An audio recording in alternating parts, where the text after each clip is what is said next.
everybody. It's Lori Ballen with the7stream.com. I'm also the creator of Ballen Academy. I own 7 businesses and I have 7 websites that are all profitable and have their own income stream. And I specialize in search engine optimization. Today, I want to talk to you specifically about how to choose a niche. Now, I earn 6 figures in affiliate marketing alone. So what that looks like is I basically promote somebody else's product or service, and they pay me a commission when somebody makes a purchase through that referral, which is usually done through a web link, sometimes a coupon code. Very rarely is it verbal, sometimes. Be careful with that. When you have tracking, it's much, much better.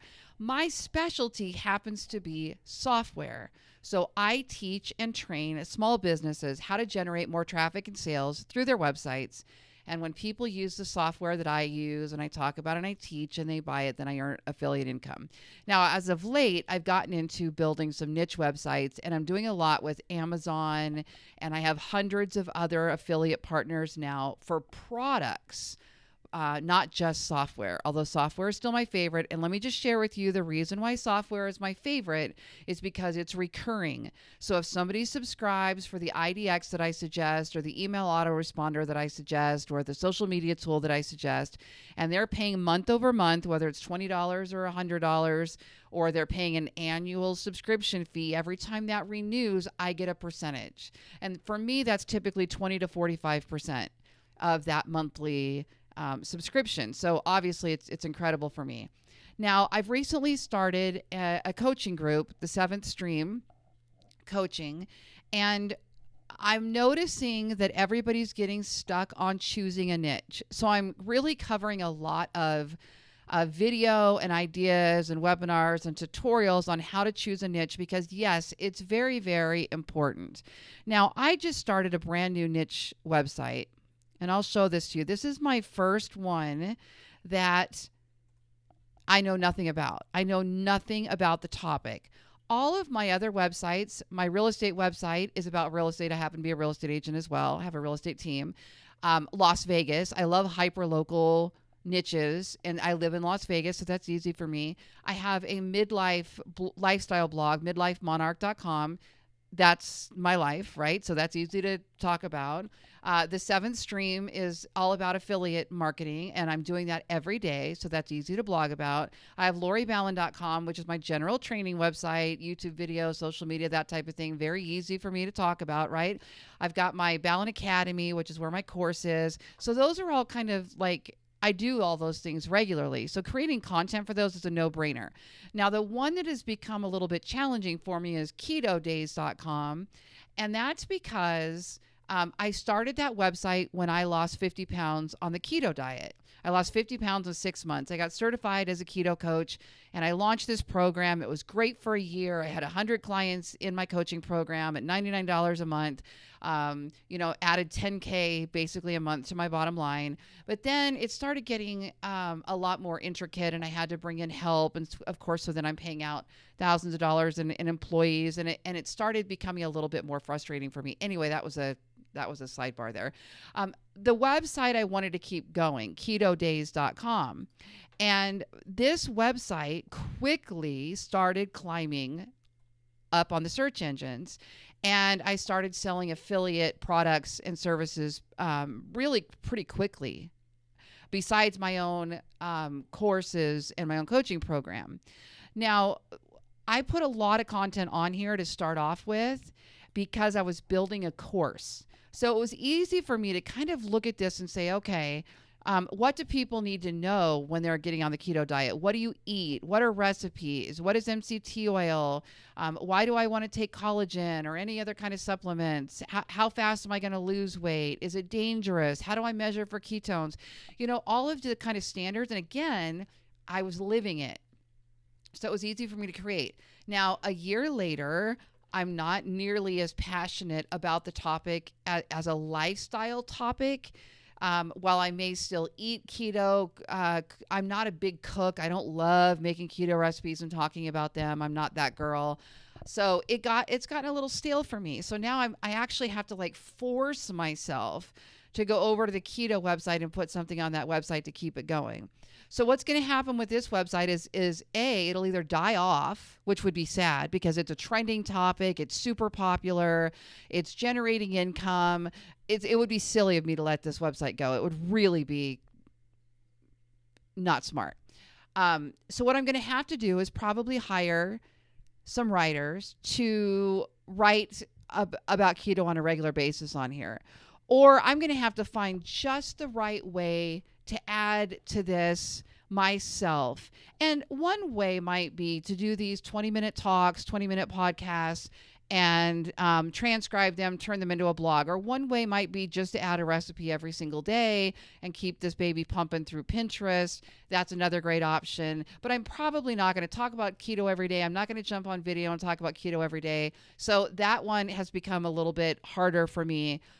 Even though it's huge and growing, I just don't ever want to go in there and mess with it. So be careful about that is what I'm warning you about doing, okay? If you're not passionate about the topic, you're going to have to hire writers probably to help feed that. And then you're going to be looking at anywhere from, on the cheap side, $25 an article up to a couple $100 for a comprehensive article. So just be aware of that. Now, my bees website, same thing here. I know nothing about bees, but I actually took it on for that reason, because I want to kind of show people what you can do with a website. How much does it cost me to buy content, to get it up and running before I make my first dollars? This one just launched a few weeks ago. And so I'm keeping track of the articles and what I'm putting in there. And when I make my first affiliate income from this website, I will post that and we'll talk about it. This is a no-brainer, super easy, free theme. Not free theme, but this is through Wealthy Affiliates. I'll put the link in the description below. So I've got a membership with Wealthy Affiliates. I can build like 24 niche websites, all for the one low monthly fee of like $50. Get my HTTPS certificate, site health, all of that. And premium themes. So this was super easy to get set up, and it was technically free because I was already paying the $49.95 a month, and I just whipped this up in about 30 minutes. Okay.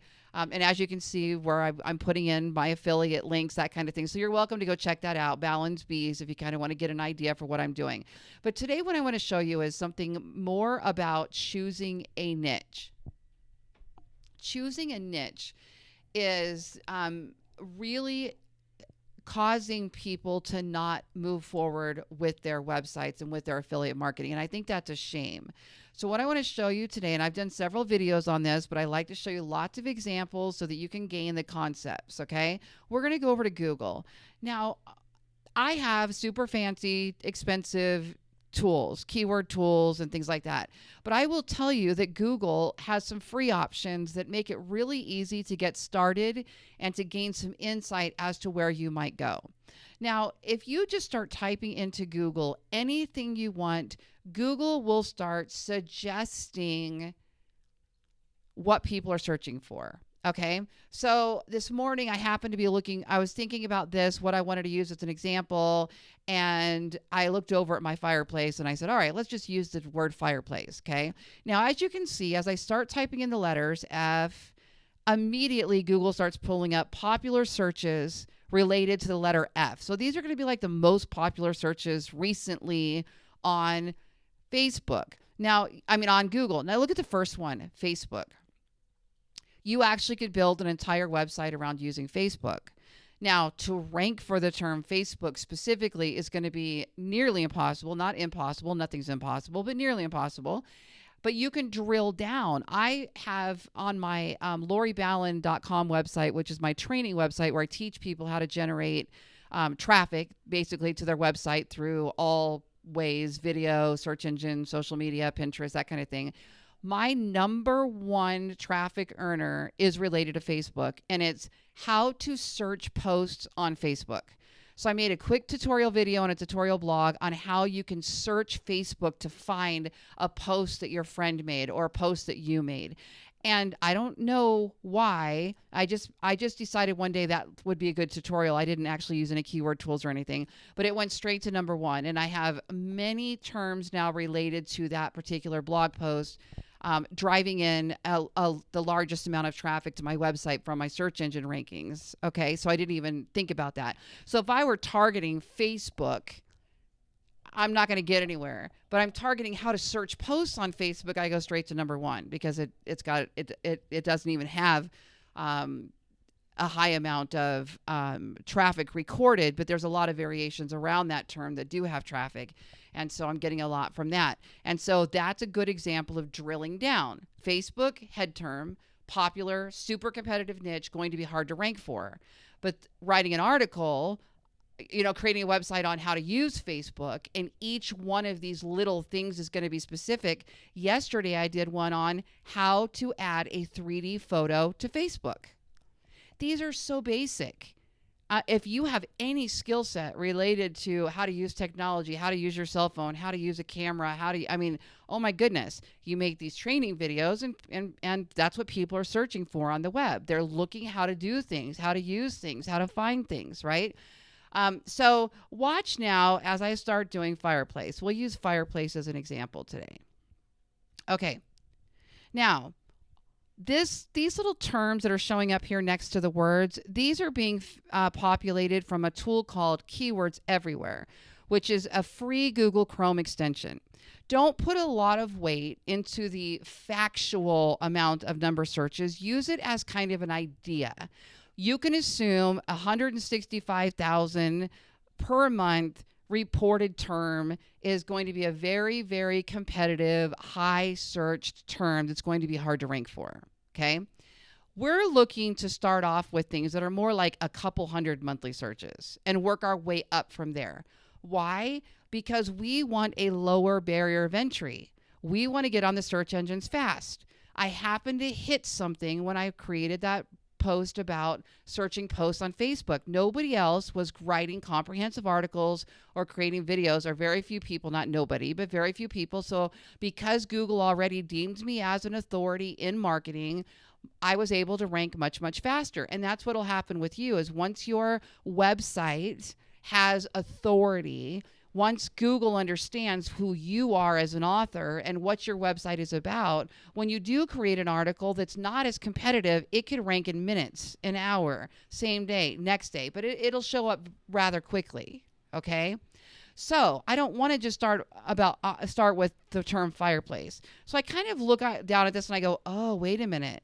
I could build an entire website around fireplace mantles. Or I could build an entire website around fireplace ideas. So watch what I'll do.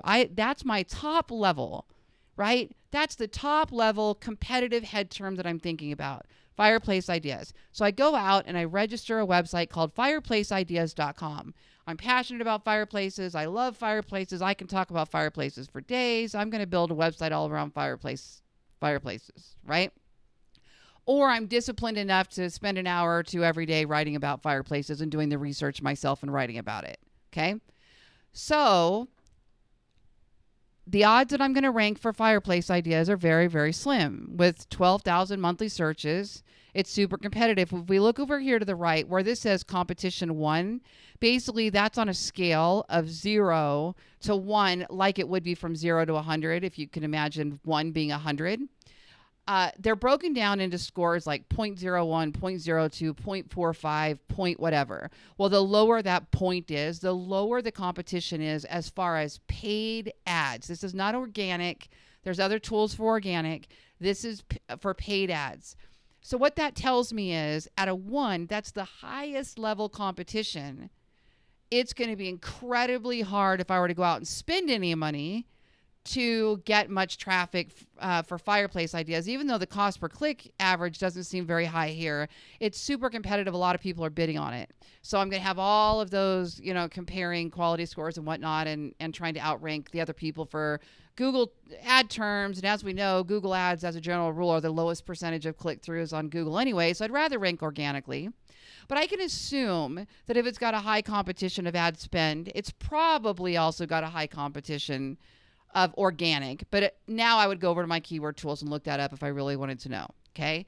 So fireplace ideas might be good for an entire website, but I'm not going to try to rank out of the gate for the term fireplace ideas. Instead, what I need to do is create a whole bunch of content And in our case today, we're talking about blogs, right? But you could do the same thing for a YouTube channel. You could do the same thing for podcasts. You could do the same thing for a Pinterest board or for social media channels, okay? So fireplace ideas being the overall theme, that's what my niche is going to be about. But now I need to create a whole bunch of content within that website that's about smaller topics, drilled down topics within that umbrella of fireplace ideas. So we take a look here. Oh, modern fireplace ideas only has 300 monthly searches. Now you're talking. Now you can see that according to this keyword tool, they're all still super competitive on pay-per-click, right? Kind of a good sign that tells you that this is a popular topic. People are researching this. Still going to probably be relatively competitive. So you're going to have to build a lot of content and really get your website going. You might not see anything until you create 10, 20, 30, 40, 50 articles. You might need articles that have thousands of words. You might hit a niche where you only needed a few hundred and a great picture, 5 pictures of fireplaces. But you're going to have to create a lot of content to find this out.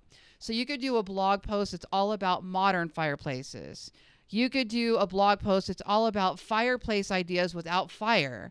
And now you're going to talk about the electric fireplaces and what options there are. Open fireplace ideas. Fireplace ideas with stone. Fireplace ideas with tile. Fireplace ideas with brick. Okay? Now you're doing fireplace ideas. Maybe you're going to do outdoor fireplace ideas. So you can come over here and start typing the word outdoor and go, okay, well, there's 2,900 monthly searches with outdoor fireplaces. Now you're at least in a pocket, a smaller pocket than just fireplace ideas. So let's say parent idea we started with was fireplaces. The niche idea we chose is going to be fireplace ideas. Now, the first category we're going to tackle is outdoor fireplace ideas because it only has 2,900 monthly searches, but there's a ton of things that we can talk about where it comes to fireplaces outdoors. So you have brick fireplace outdoors. You have stone fireplace outdoors. You have stucco fireplace outdoors. You have outdoor fireplace ideas on a budget. Look at this, 260 monthly searches, spot on. That is a gold mine right there. So you're going to create a blog post all about how to create an outdoor fireplace on a budget. So these might be do-it-yourself ideas. These might be buying used ideas. This might be finding an intern at a college who's learning this, or it might be, you're going to list all these great ideas. You might include some really inexpensive outdoor fireplace kits from Amazon or from a fireplace maker, and you have an affiliate relationship with them, right? So maybe now you scroll down here and you say, okay, let's look at fireplace outdoors. Click on that and click the space bar and keep going and looking at where you're going to find ideas. Okay. Now, when you get into super fancy schmancy tools, and I've got videos on this, and of course it's in my course, Ballen Academy, the Ballen method, which is in Ballen Academy, you'll be able to put in a competitor's website into the search tool, and you'll be able to see every keyword they rank for, how much traffic they're generating from it, and you'll be able to get ideas from those. Guys, the ideas are endless. I could now go over to YouTube and type in outdoor fireplace ideas, and I can start taking all this inspiration from YouTube. I can go over to Pinterest and type in outdoor fireplace ideas, and I can look at all the different boards and pins and go, oh, I haven't created a piece of content on that. I haven't created a piece of content on that. Let me go work on that one. And then once you've covered everything related to outdoor fireplaces, then you go back to indoor and you look at what's next. That is how you build a niche. Okay. I'm going to show you one more here because for some reason, this round in my particular 7th Stream coaching group, dogs have come up several times. So everybody has a dog and they all want to talk about dogs, but they don't know where to go with it. Okay. Now, if you try to build a website about dog supplies, you're going to be in trouble. You're going to be competing against Petco and all of the big dog supply companies and Amazon, and it's going to be really challenging for you, okay? But if you pick something specific related to dogs, you're going to be able to get on there a lot faster. Maybe you're going to talk about dog breeding. Maybe you're going to talk about, maybe your whole website's going to be about dog breeds, and you're going to cover everything. Let's just look at this, dog breeds. Okay. Look at dog breed tests. This is huge. Dog DNA tests are like so huge right now. My mom just DNA tested her dog because the rest of the family insisted it was a Chihuahua and she insisted it wasn't. It is. But she went and DNA tested to find out what percentage. That's a big one. So if you're talking all about dog breeds, what dog breeds are great for babies, what dog breeds are good for the hunter, what dog breeds are good that don't shed, you're creating this whole website around dog breeds. You can include things like dog DNA tests and cover a lot of information about that. You can talk about dog breeders and how to breed dogs and so forth. So that's a place to start. Dog breeds going to be your top. Your website's all about dog breeds, but then you're going to drill way, way, way down, and you're going to cover these individual little things about dog breeds, hairless dog breeds that don't bark. I don't know. You're going to use their tools here to find all this information out, right? How to choose the right dog breeder to buy a dog from, how to become a dog breeder. I mean, it's endless. All right. So let's say you say, you know what? I really want to talk about the health of a dog. I'm really into, holistic health for my family and for my dog, and I feed them a particular kind of food, or I make their dog food, or whatever. You could start by typing things in here. I mean, let's just see if Holistic Dog has something. So let me look at Holistic Dog. I can't remember why I'm using this term. Somebody mentioned it to me. Okay, look at this. Holistic dog food, holistic dog care, holistic dog treats. Okay, so there's holistic dog recipes. Okay, now let me find something else. Let's look for holistic dog. Let me try health. Oh, look at this. Holistic dog health, holistic dog heartworm prevention, holistic dog heart murmur. So let's look at holistic dog food. Okay, and look at all of your options. So you could build an entire website around holistic dog, and you can set up affiliate relationships with these people that have holistic dog food and holistic dog treats and holistic dog care. And then from there, you can talk all about kind of the health of a dog in general. Right? So then you're going to say, okay, well, I'm doing all this. So I think my website lends then to dog health in general, doesn't it? So let me look. Oh, dog health insurance. I could create a whole category or a whole blog category containing multiple posts, or I could create a whole blog post on dog health insurance, comparing them, reviews, what's important, and then I could go set up affiliate relationships with those dog health insurance places. Or maybe my website's going to be purely to monetize with ads, and that's fine too, right?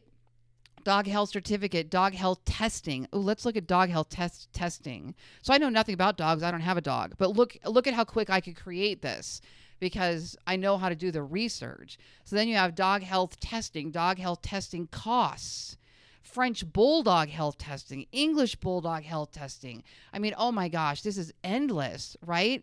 And you're going to have a lot easier time ranking for dog health testing than you are just for dog health. So what you do is you start with small categories. Dog genetic health testing, 20 monthly searches. Dog DNA health testing, 70 monthly searches.